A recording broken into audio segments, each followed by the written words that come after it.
afternoon, everyone, and welcome to Fridays with Keenan's Cutting Edge, where we discuss all things edge.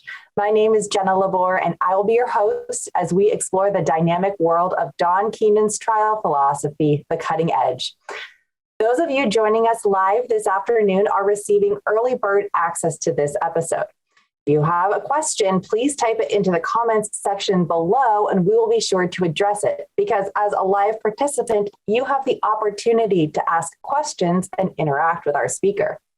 If you happen to be unable to join us live, however, episodes are released each week following the live broadcast, so be sure to hit that subscribe button and click the alerts icon to make sure you don't miss an episode. Today, we have one of my favorite KTI and KLF people, Mindy Bish, with us to speak about what's new in the Edge tractor trailer section. If you have a tractor trailer case you believe meets the criteria for becoming a referring attorney with the Keenan Law Firm, I highly encourage you to submit it simply for the opportunity to work with Mindy. When Mindy gives advice, you don't have to second guess it because you know it's the same advice Papa Don would give. She's so incredibly dedicated to making sure you succeed when you work with her that not a text goes unanswered or a call unreturned. Much like Papa Don, I wonder when she sleeps. I'm thrilled to have Mindy on with me today. So Mindy, tell us what's new and exciting in the Tractor Trailer Edge section. All righty. Thank you, Jenna. That was quite nice. Thank you. All right. As most of you know, I am the Keenan Law Firm partner that handles the tractor trailer cases. I also handle the premise cases from the referring attorneys. Today, I want to talk about an issue that I see a lot on the tractor trailer listserv, and that is this issue of state after state that is basically passing laws that favor tractor trailer companies and eliminate your ability to allege negligent entrustment or get into the hiring, training, and supervision. And that's one of the key issues that the tractor trailer groups have been addressing probably for the last 6 months to a year. What do we do when that's our state law? And so what I want to do is to go through some suggestions as to how we are handling it under Mr. Keenan's direction in the tractor trailer group. Number one, first and foremost, hopefully all of you are doing the research to find out what the law regarding punitive damages is in your state. Can you get punitive damages by showing gross negligence? Or is it an elevated showing? I mean, is it wanton? What is it? What I find happens a lot of times from all of us is we think to ourselves, oh, I've handled 1 million tractor trailer cases. I know my state's law. I don't need to look. And then you go and you look and you find out that something has changed since you looked at it 20 years ago or 10 years ago.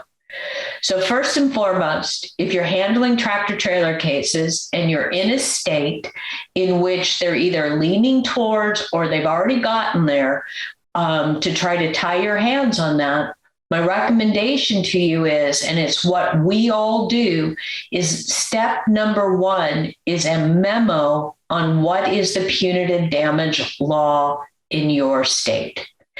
Gross negligence, wanton, what do the cases say that you need to have in order to get it there?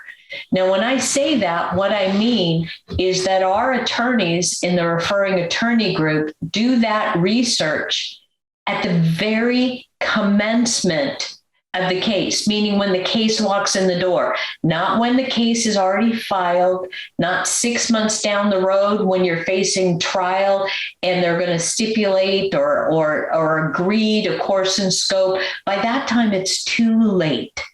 So one of the key things we do is this notion of anticipating these issues and addressing them from the get-go.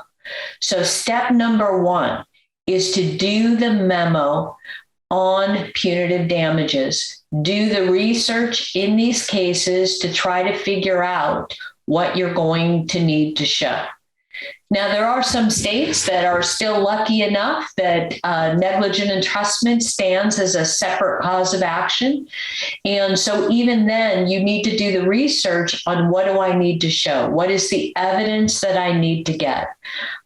Most of us, especially at the Keenan Law Firm, we are grounded to the law. It's understanding the law when you start, because that'll dictate everything else that you do.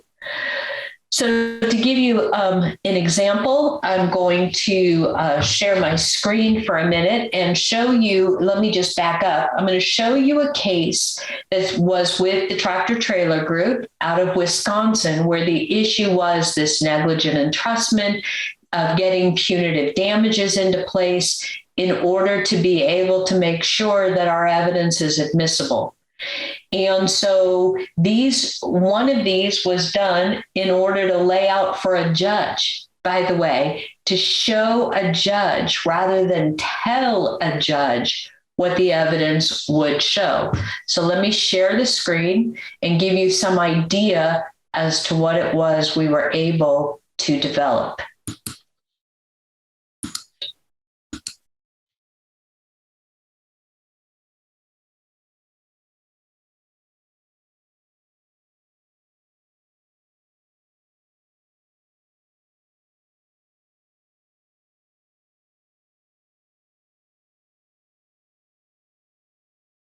Moving papers, and that was actually used during the argument portion of the hearing. And what it did is that Transit Express had a written procedure policy that said for your first violation, you got a warning. Your second violation, you got a written warning. Third violation, suspension without pay. And fourth violation was termination. And when we went and we looked at the records for this particular driver, this is what we found. 821 of 2007, violation number 1 for using a cell phone while driving and failure to put away the seat belts after the shift. Violation number 2 was a written and verbal warning for speeding and unsafe driving and improper language.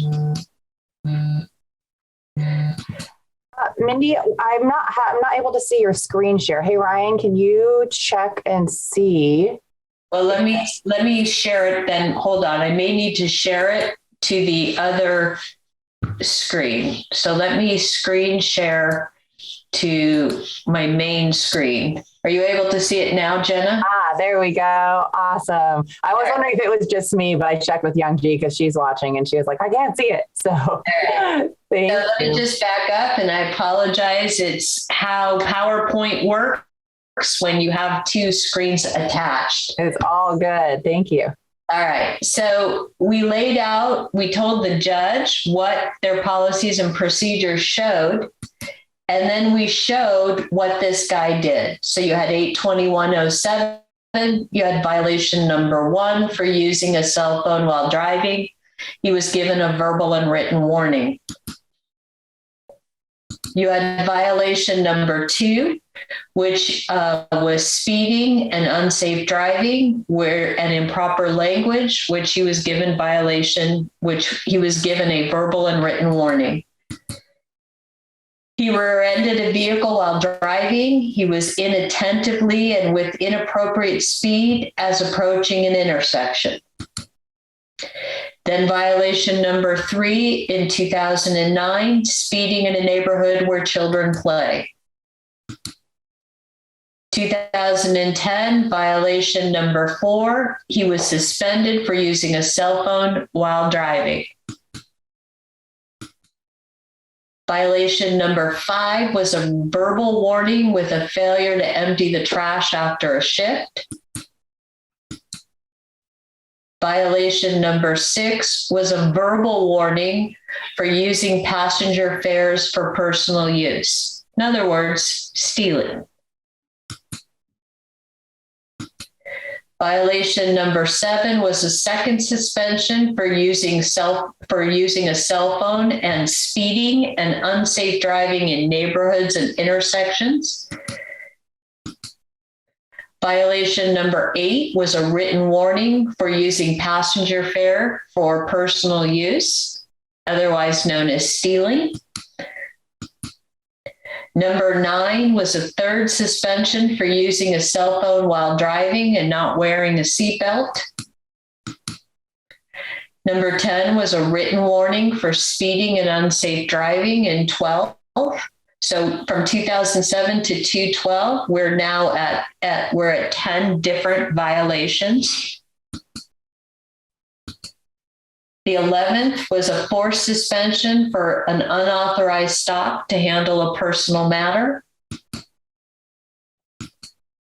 Number 12 was a written warning for using passenger fares for personal use. In other words, that's the third time he was caught stealing. 13th, a written warning for being absent from work for a total of 14 days.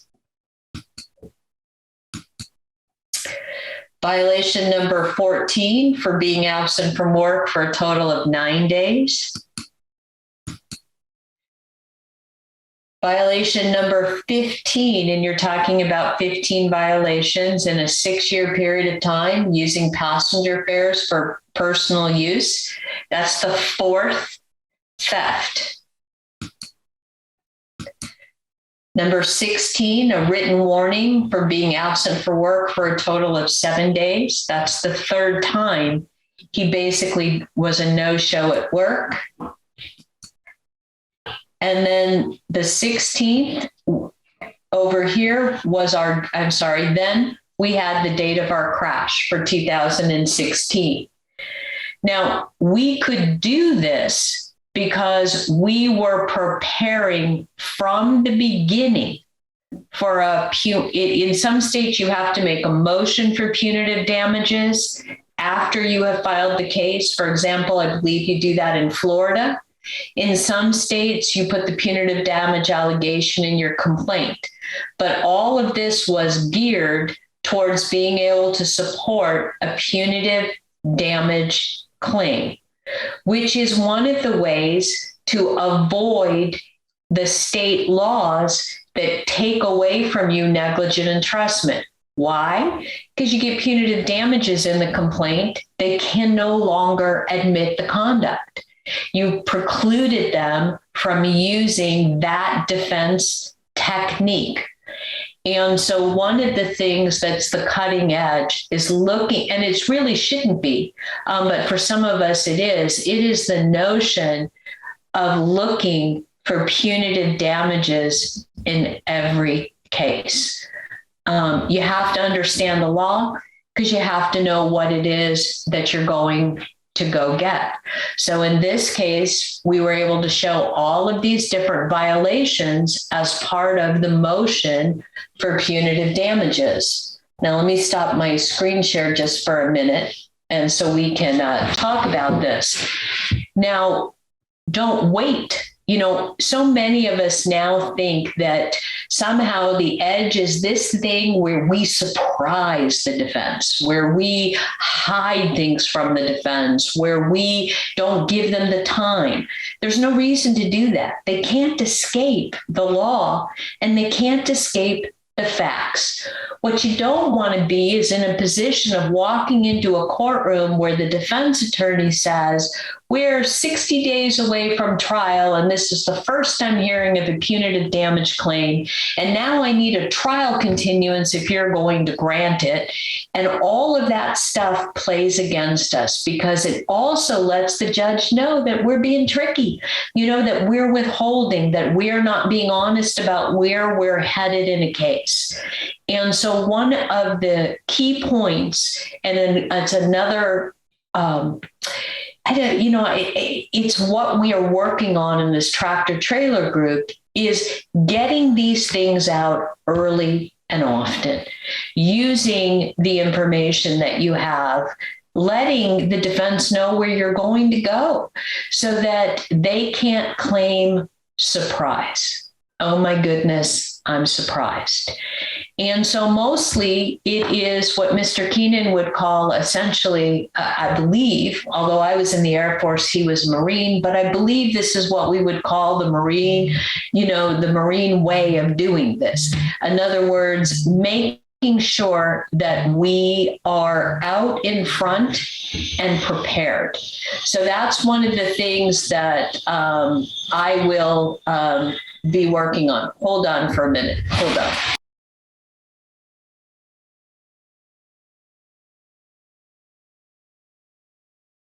Sorry, they were starting to vacuum, so I needed to tell them no vacuuming until I'm done. So it is this notion that we are our own worst enemies because we don't properly prepare our case. We aren't looking for it. So the number one thing is know the law. Do your research on punitive damages, do a memo. I don't care whether you think you know what it is. Even if you don't think, there are some states I'm aware, Jenna's in one of them in Washington, where you just can't get punitive damages. I get that, but that is not, thank God, the norm, across the United States. So you need to, number one, work really hard on making sure you preserve punitive damages, gross negligence, whatever it is, don't overlook it. So that's the first thing that I'd like to address. Now, I have different topics that I think are cutting edge. So if you have questions, make sure you type them in as we go along so that I can answer them in the context of where I am at. Jenna, did I have any questions on that? Sorry, I had a hard time unmuting myself there. So far, no, but I will definitely jump in if we do have it. All right. Well, I just wanted to make sure because I'm going to be going on to the next topic, which is the cutting edge stuff that we're working on. The other thing that happens that we're spending more and more time is I get a lot of attorneys who call me. Part of the tractor trailer group, there is a bottom line as to how much your case is worth. And I cannot tell you how many attorneys call me and go, well, I just don't think my case is worth 7 figures. And they tell me the story of what happened here. And all I'm thinking is, it's worth way more than what you think it is. And what we are finding in the tractor trailer group is not paying enough attention to the damages. We also get so locked in to the notion of punitive, what we can get in, liability stuff, that we don't spend the time with our clients. Really, that goes to, all the things Mr. Keenan has talked about from the very beginning about spending time with our clients and truly understanding the limitation of what those injuries have caused. I just spent some time on the phone with one of the referring attorneys yesterday talking damages. So we spend a lot of time working up the damages. And, Jenna was in the tractor trailer group at one time, and I'm sure she can attest how many times we don't understand what the damages are or what caused them. Mr. Keenan has, during the workshops, he has, legs and arms, the kinds of things you would use in trial. And a lot of times he'll hand them to somebody and say, show me on this how this injury happened. What is the cause of the injury? And so many times we get, I don't really know, or I don't really understand. And so, one of the things that, we talk about is you have to understand your client's damages almost better than they do, better than the doctors. It's not that you're going to use it at trial, but you have to know when somebody is blowing smoke, so, in our tractor trailer group, we spend a lot of time on the damages. Now, talking about damages, let me share my screen again, and I will share the right monitor for them and pull this up. One of the things that we're doing is how do you take extensive damages and be able to lay them out in a way that everyone will understand. So this is back to that case. And so one of the issues here was that Jennifer had headaches before the crash, and then she had a brain injury. So she had headaches afterwards. And so what we did is we put out, basically a timeline. So in 11/5/99, she had a headache. No, the medical records didn't show any other headaches till 4/14/03. Then on 2/28/08 was the next time she was treated for a headache. And then on July 15th of 2008 was the next time she was treated for a headache. Then not again until 2011. And then in 2012, 2014, one visit, 2015, one visit, July 2nd, 2015, a visit. So she had 9 visits for headaches over a 16-year period of time. Then the crash occurs. And now we look at the medical care following the crash. Crash occurs, neck, head, shoulder, and hip pain, nausea. Then you had basically 2 days later, sees a doctor for head, ribs, shoulder, hip, blurry vision, ear ringing, headaches on still October. And we run through and are able to show all of the different complaints of injury that the client makes before the crash occurs and then after the crash occurs. Now, laying out this kind of information, by the way, is something that we do before a lawsuit is even filed. And why is that? Because what we do is we give this to the defense. This is not a secret. And I want to emphasize that what happens so much of the time is we treat this information like it's a secret. And then we put this together and we have this and we go in to trial and the defense looks at you and says, Your Honor, this is unfair surprise. I've never seen this before. And when we do that, what we do is we give the defense, once again, a foot in the door. So once you put together your PowerPoint or whatever you're going to use of regarding all of these different complaints of pain, it's something you use with every one of their experts. It's something your experts use and rely upon. You can see the headaches continuing across the bottom, word finding, anxiety. And what you do is you use this often in every way that you can. So as you can see, our motto in the tractor trailer group is we are not waiting until the end, right before trial, to prepare these things. We are doing the research on all of this stuff long before a lawsuit is even filed, so that we can be sure it's used throughout the entire, discovery process, so that we can be sure that the defense has been seeing this for years. So that when trial rolls around, once again, you are not left in a position of having to say, well, I created it. I gave it to them as soon as it was done. I just didn't have it done until a week ago.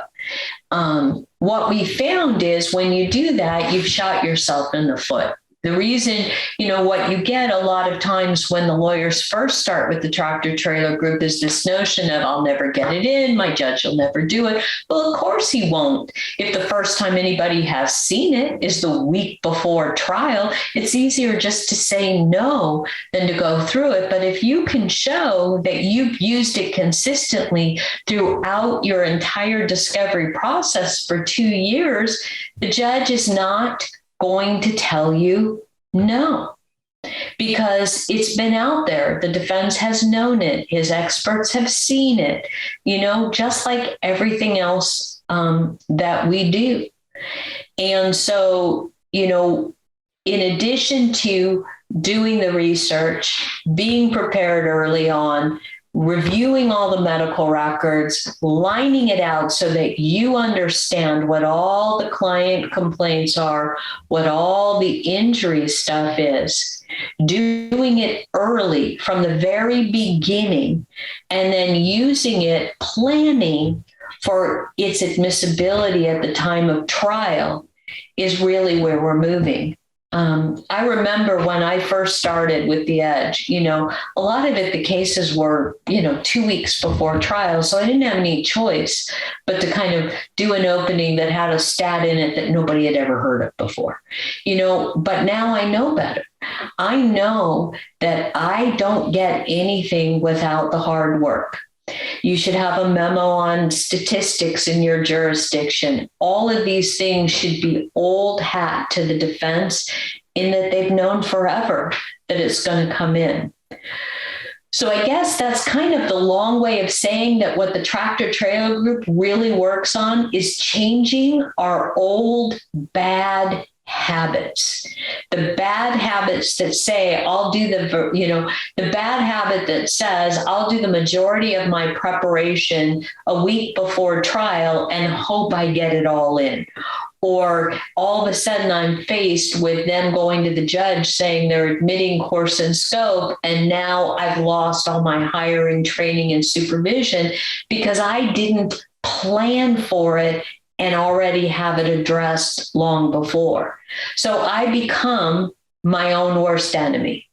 I don't develop my damages. I don't call the client enough. I don't find out from the client how they're feeling. I don't learn from before and after witnesses how it is affecting their life. I allow the defense to dictate it, or I wait too long to acquire a lot of that evidence.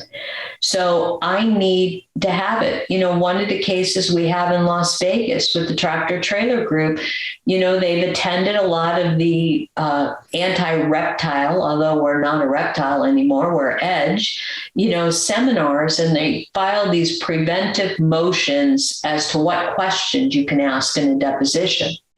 Well, if you don't already know all your own facts, if you haven't accumulated it long before, how do you make a viable argument to the court when faced with these ludicrous motions?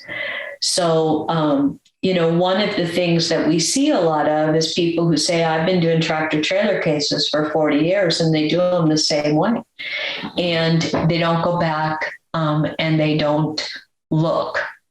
So those are the more pressing issues. It's, knowing what a TBI is, understanding the injuries better, understanding why it happened. Why did it happen? So that you can go after it. Jenna, do I have any questions yet? No? Not from the live audience, but I can ask some that I've been kind of stewing over here about. Would you like that? Go ahead. All right. Let's see. So one of the big things I notice as well, even within our own firm, is that aspect of understanding the damages, right? We say, okay, so there's a broken arm or there's a brain injury. And we're like, okay, I understand that from a conceptual point, but do we really understand, number one, how it happened, but number two, how it really affects their lives? Can you share with us how we learn that information? Who should we talk to? When should we talk to them? And how do we go about doing that investigation for our clients? Sure. So part of what we do is we have essentially a list that tells us when we go, where we go, and what we do. Damages, you're talking about the people who know your client the best, who have observed employers, supervisors. Most of you know the story of the dry cleaner. You need to talk to these other people to get their observations.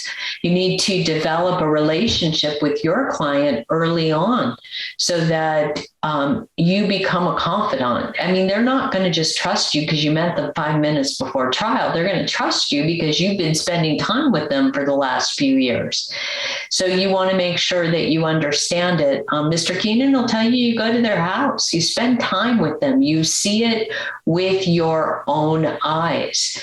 That question, Jenna, and I'll come back to make sure that I've answered it fully for you. There was a question on the listservs this last week, and this whole notion about, who do we call? You're looking for people who know your client, who've seen your client, who are not related, that don't have anything to gain. Because Bubba already thinks, if you call the wife, of course she's going to say that. What else would she say? Or the mother, or the father, or the sister, or the brother. So you're looking for those outside people and those stories. So the damages are something that you should have a relationship enough with your client to know what those are, so that you can compare them to the medical records and know whether something's missing. That's a good point. Because sometimes you have a client who thinks one thing about their injuries and their damages, but maybe it's not quite that. And it might be something different. Or, it even could be psychological, which is still a damage, right? That's why is this happening? And if we just present it to a jury without the why is it happening and that causal connection, the floor falls out underneath your case. And you don't want to be surprised by that. Or worse yet, you wait to review the medical records till a week before trial. And now you understand 3 weeks 3 weeks before trial that the injuries you thought your client had don't appear in any medical records for years, versus reviewing the medical records and understanding and building the notion of what they are as we go along, so that you can immediately notice an inconsistency rather than just being stuck with it. How do we get better at reviewing medical records and understanding the medicine? Because sometimes that can be really overwhelming and honestly kind of boring. So how do we get better at that? Well, Mr. Keenan always recommends coloring books. So if you go onto Amazon for any injury, they have them for everything: head, neck, brain, foot, whatever they are. You can find an anatomy book on Amazon that's a coloring book. And so, when you say that it can be boring or whatever, but it's really not when you're coloring in the pathways. So I have probably 5 or 6 coloring books that I got from Amazon that help me teach the anatomy and understanding where everything is at. Number 2, it's the experts you hire. Mr. Keenan will tell you that the experts you hire, they want to know that you know the medicine as well as they do. And once you convince them that you have done your homework, then you can go back and you can ask questions. Go, make an appointment, pay the money, sit in their office, bring in your trial exhibits, your arms, your legs, whatever those are, and say, can you show me on this so that I make sure I understand how this injury occurred and what it is and what you would expect to see from it? Because maybe those doctors also would say, well, did you ask your client about this? And you never even thought of that would be something that you would need to understand. A lot of people use either a paralegal or even a third party person to do a medical records review and go through and summarize things. Is that okay? Or do we need to be reading stuff ourselves? Or is there a combo we can use there? Just, someone says, I don't have time. I get that a lot from colleagues who I tell you need to do these things. And I say, but I don't have time. Well, I guess it would be based on what your individual needs are. There are some people who can hire out good companies that go through the medical records and put together, graphs or timelines or however they do it that summarize the medical records. And for those people, and they have a good enough relationship, they can kind of review it later on to make sure that it's accurate, but that works for them. For me, I tend to take the notebooks and go through it all for me, because once I go through it all and I do all this, for me, I know it cold. That's how I learn it. I know everything cold. And if I have you do, it's something about, be surprised, right? It's what we tell you about juries. It's something about reading it, writing it, looking at it, that then makes it something that I own.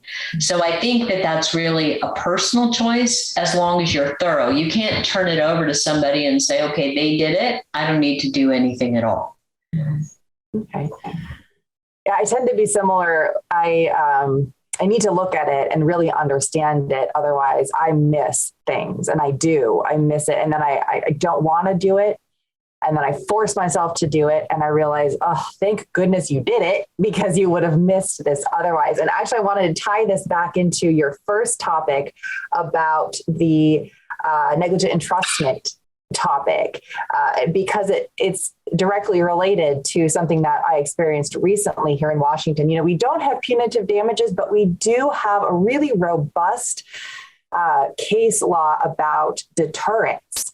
And so even though we can't necessarily punish the defendant with a verdict because of what they did in this case or anything, you can use the deterrent argument to introduce a lot of contextual evidence, like what you showed, Mindy.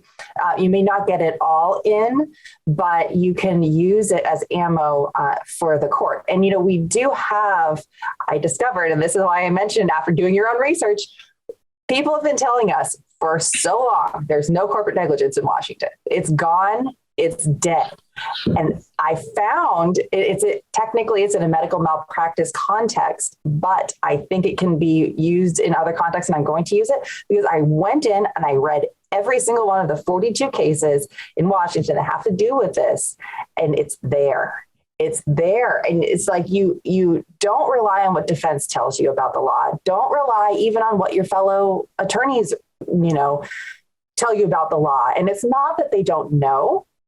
It's that they've taken for granted these just widespread things, these concepts. And you got to get in there and do the work. And I'm really glad that Mindy is sharing that with us, because getting in there, reading the cases with your own eyes, sometimes people misunderstand a holding of a case, and then it just spreads like wildfire and nobody wants to fight about it. And they're like, well, I can't bring that claim because I'm just not going to ruffle anyone's feathers.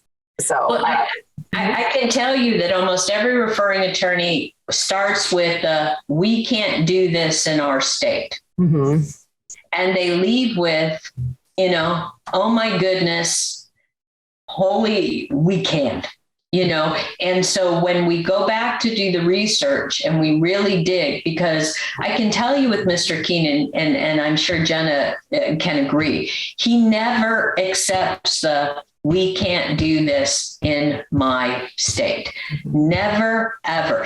And even on the medicine, what I can tell you is he always finds in the medical records the thing that the RAs missed, the referring attorneys missed every single time. He'll bring up, well, what about this? And they go, what? And so, it's that thorough understanding of what's there. And really it's doing the homework. And if I can summarize it, it's not looking at tractor trailer cases like I've done 100. It's just another tractor trailer case. It's looking at every single one with a set of fresh eyes, determining where are my pitfalls and planning from them for the beginning. hmm And figuring out how you're going to present your case to get in what you want to get in. Because there's not just one way to get things in. I remember the very first edge case I tried, and the court shut us down. I mean, a lot like the Boston case where Don wasn't allowed to say any words. I was very similarly not allowed to say any words. And I was just like, oh my gosh, what do I do? And some fellow edge attorneys were like, you got to keep going. Get a thesaurus and find other words that work. And similarly, get a case and find out what the holding is, find out a similar legal theory or concept and fit it in there, use analogies, use things to educate the court, because remember, the court oftentimes doesn't have a background in the area of law that you're putting before them. Or maybe they've had a few cases, but maybe they haven't been tried the way you're trying it. So this is all about educating. And another good point Mindy made is sharing stuff early on, because when you're educating the court and you're educating defense and everybody is kind of learning about this new way of doing things, or, not really new, but just this more thorough way of doing it, then you're in a better place when you get to trial. And maybe you don't even get to trial because they've learned from you. And you've got to eliminate the, I can't do this in my case. And I see this more in tractor trailer cases almost than anywhere else, because everyone thinks that they so know what to do. We'll hear things like they are admitting course and scope. They're not going to answer any questions on training. Ask them anyways. Mm-hmm. So it's a lot of pushing people to ask them anyways, and those are, they may not sound like cutting edge, but given the fact that people come in the door not doing them in our groups, this is opening an entirely new area that they have not experienced before. Mm-hmm. And be confident and be persistent too. I spent 4 hours in a deposition last week, and at least half, if not more, was spent with defense counsel yelling at me about the questions that I was asking being confidential. And just like Mindy said, I asked them anyways. I was like, I want it on the record that I asked and you told your client not to answer. And then I'm going to go back and see what a focus group has to say about that. Because do they think that you should, whatever the law says, I don't care. Because what I really care about is how that's going to look to a jury. And if you think that you can get away with saying, well, we're not going to answer that question, this statute says we don't have to answer it. I don't know, maybe you can, and we'll see what a focus group says about it, but maybe you can't. And that way you've got it on the record that you've tried. And you can also use that for inroads with the court. If even if there's evidence that it can't come in your case in chief, maybe there's a way to use it as impeachment. If they decide to say, well, we've been doing the right thing. Well, here's this, deposition where you wouldn't even tell me what you've been doing. So really, have you been? That kind of stuff. Just got to be kind of creative about it. Well, I mean, Stacy Cutting will tell the story. She has a case with the tractor trailer group, and she was getting ready to take a deposition, and Mr. Keenan was working with her on the questions to ask in the deposition. And in this particular case, Stacy was really worried about getting the answers of, I don't know. I don't know, and Mr. Keenan was able to say to her, embrace the I don't knows. Don't push it. I don't know is just fine. And later we were able to find out that I don't know pissed them off more than any answer they would possibly have. And so these are the insights, the things that we move you along for in tractor trailer. Yep, absolutely. And the corporation's going to try to protect themselves as much as possible. And sometimes that's going to backfire.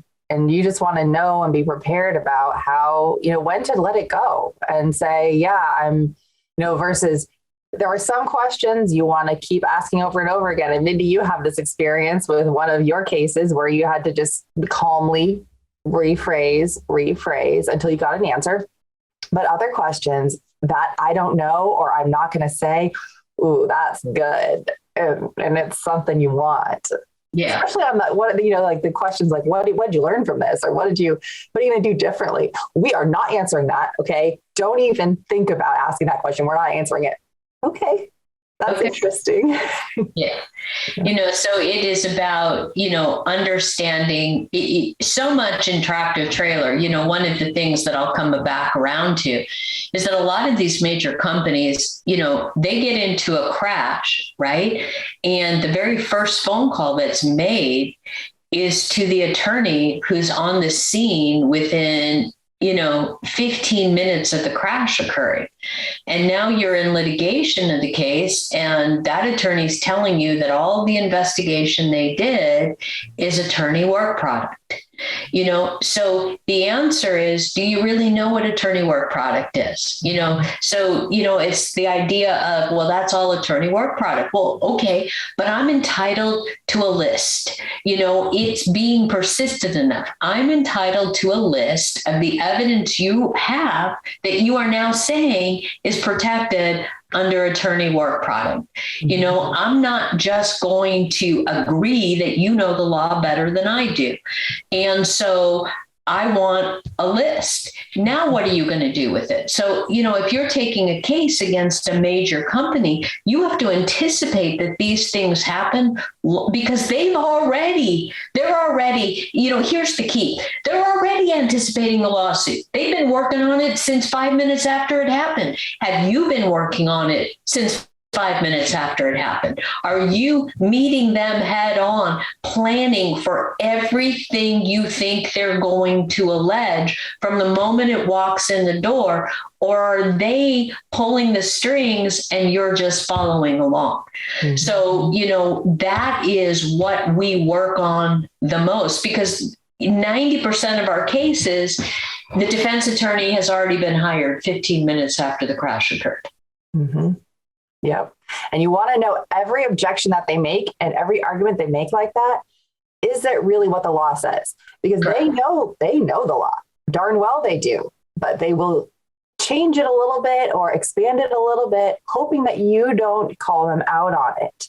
Correct. Don't want to let that happen. Just like Mindy said, don't let them be the puppeteer and you just be like, oh, okay, I won't ask about it. You need to get in there and maybe they're right. Okay, whatever. Then you found out that they're right, but you figure out a way to really make sure that you understand it and you know it so you don't miss something. And then that's on you if that messes up your client's case, right? If you believe something the defense said and that really wasn't true and you could have maybe gotten more information, could have maybe gotten more damages. So be real careful about that.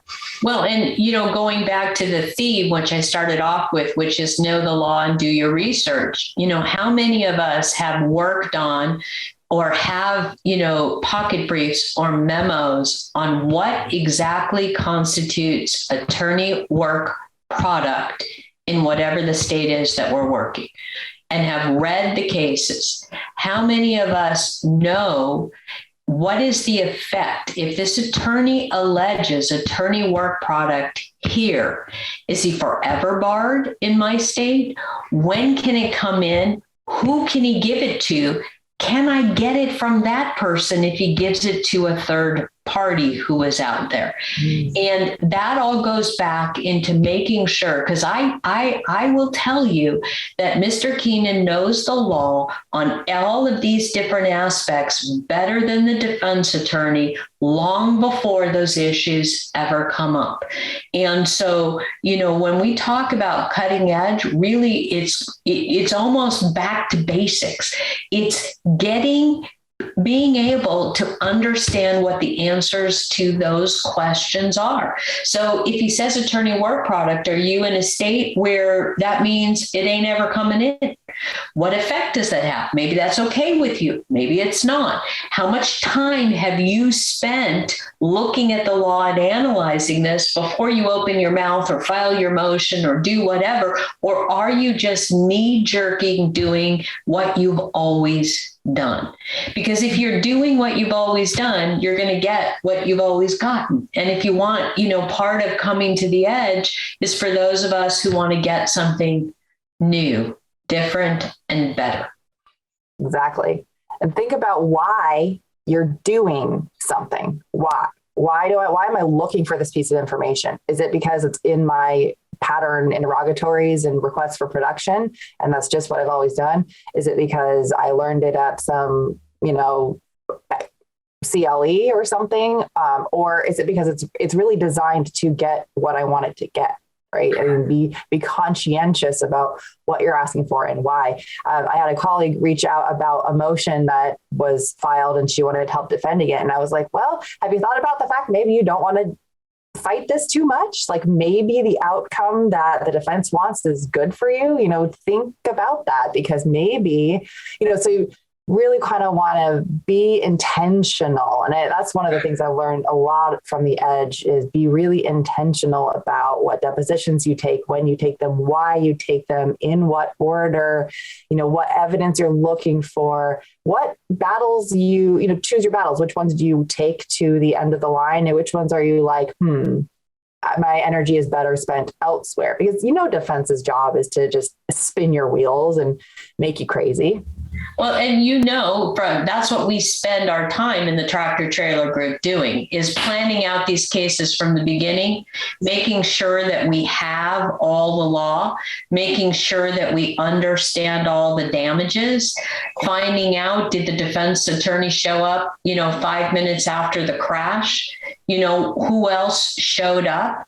Making sure that we get all of that information, is what we do. And, Jenna brings up a point. We've had cases where the defense files a motion to exclude what we know is actually the worst piece of evidence we could have. The jurors hate it. So how do we suck them? How do we do all of that? They do it.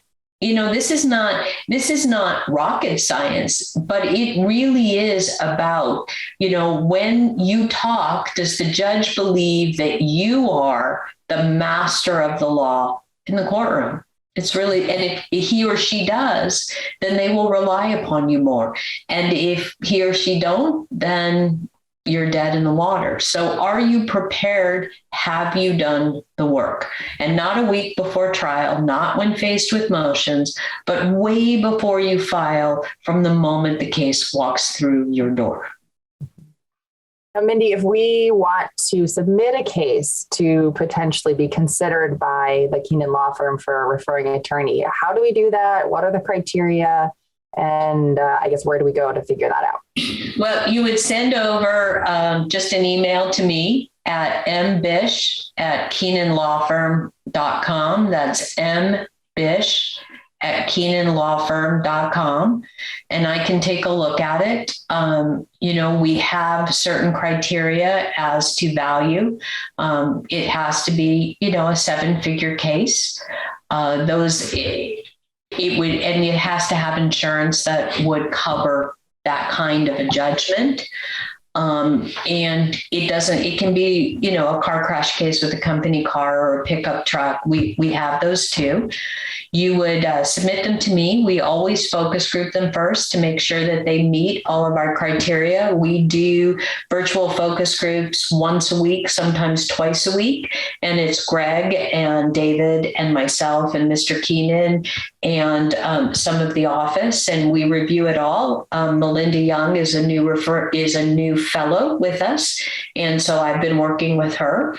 Cool. And once we focus group it, if we accept it, then, we come and we talk to you about the training that you can get, the beach, because the beach is the place that everything starts. It is Mr. Keenan basically comes out with everything new happens at the beach. The good news is we're going to go back to, live workshops in 2022. So I'll actually get to see some people, I haven't seen in a long time, actually face to face. So that's the process. You can also just give me a call, and we can talk about it on the phone. But even if you don't, the things that we've been talking about are the things that need to be implemented in your practice. Early research. Our way is the harder way. It's more work, but the rewards are a lot bigger at the end.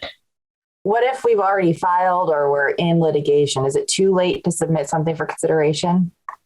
Well, it depends where you're at. I mean, if you've finished all the depositions, if you have trial, 2 months from now, you are probably too late. Mr. Keenan does, we don't want to accept something where we can't provide you value, where we can't really have the impact on the outcome that we want to have.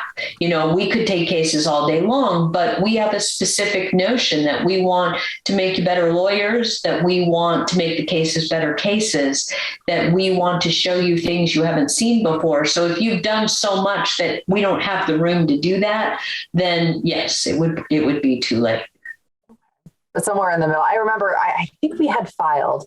Yeah. And when we became referring attorneys, but I think we were really early on in discovery, and I'm not sure that we had taken any depositions. So it kind of, just for the audience, if you're wondering when you can reach out and try your hand at becoming a referring attorney, it can be a little after filing suit, even if you haven't done the early work. And let me tell you, we had to do some backpedaling in our case, right, Mindy?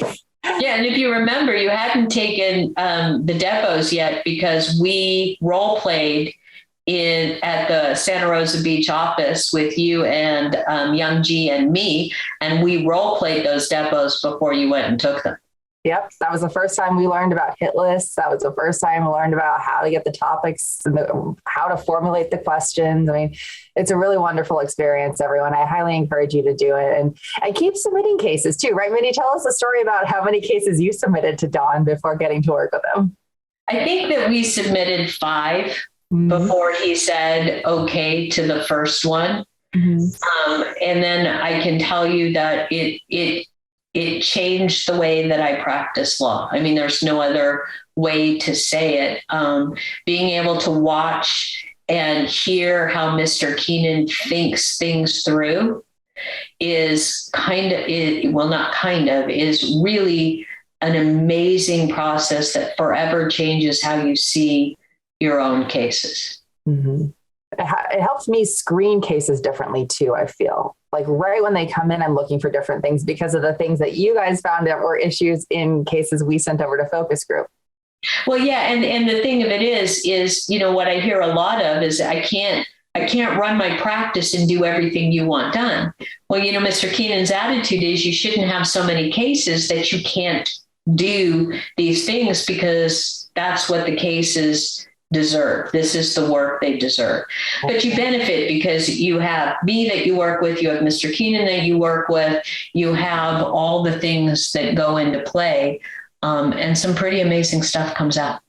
Yeah, it's a wonderful resource. I mean, even though we're not referring attorneys anymore, we're still continuing to submit cases so that, we hopefully will be again, but you guys are there, when you have a moment, you'll answer questions still. And we appreciate that. And to have that resource, everyone who's listening is fantastic. So I encourage everybody to get super involved. Well, Mindy, anything else you wanted to share with us this afternoon? Just that what you will find is that, Mr. Keenan in both these podcasts at KTI, on his blogs really shares with you the information that if you study it will make you a better lawyer. If you are not happy with where you are at, you can change it. I promise you that because I did. So that's probably it.